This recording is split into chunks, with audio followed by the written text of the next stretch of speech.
Hello, what's up people? Samahan nyo ako sa aking mini vlog. For today's video ay pupunta kami sa Carayan. At hindi lang ako nakapag-video sa pamamalengke namin sa pagbili ng makakain namin dito sa may siro ng Ragtay. Alam nyo ba na bigla ang lakad lang to? Kaya sabi nga nila, pag bigla ang lakad mas natutuloy. Sa mga nakakaalam nga pala sa sirok Rangtay na ito guys, dito lamang yan sa sirok ng Rangtay papuntang Aurora. At ayan nga guys, tignan nyo ang bayaw kong pulis o ang daming buhat-buhat. Pero basic lang sa kanya yan para saan pang pagiging pulis niya. At ayan yung sinasabi kong Rangtay papuntang Aurora. At andito nga talaga kami sa sirok niya dito sa may lumang Rangtay. At sa mga hindi nakakaalam dito, sabihan nyo lang ako at sasamahan ko kayo. At ayan na nga, pagkadating namin ay nagtutulungan na kaming maggayak-gayak.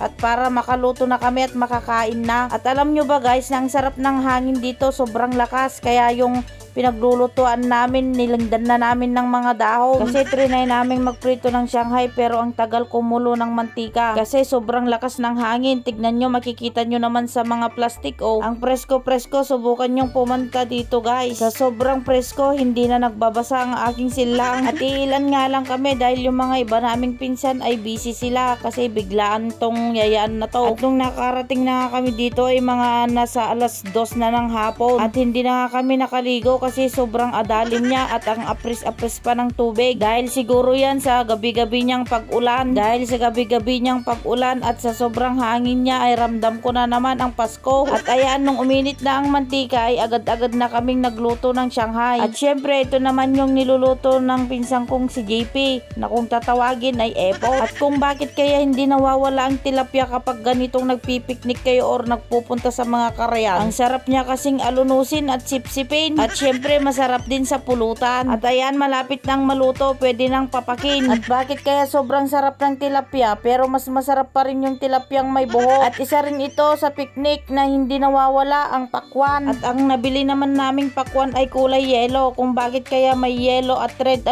pero magkaparehas rin lang naman ng lasa. At syempre hindi rin mawawala ang Coke with ice na siya ang dahilan ng ating pagtig-ab. At ayan, ginisa-gisa na natin ang sahog ng pansit. At ang sahog ng ating pansit ay dalom at saka yung chicken ball. At ito na nga yung mga naluto naming pagkain. Mapapalaway ka talaga sa sarap. At syempre pag ganyang picnic ay hindi rin mawawala ang inuman. At hanggang dito na lang. Maraming salamat sa iyong nagtapos na naman ng aking video.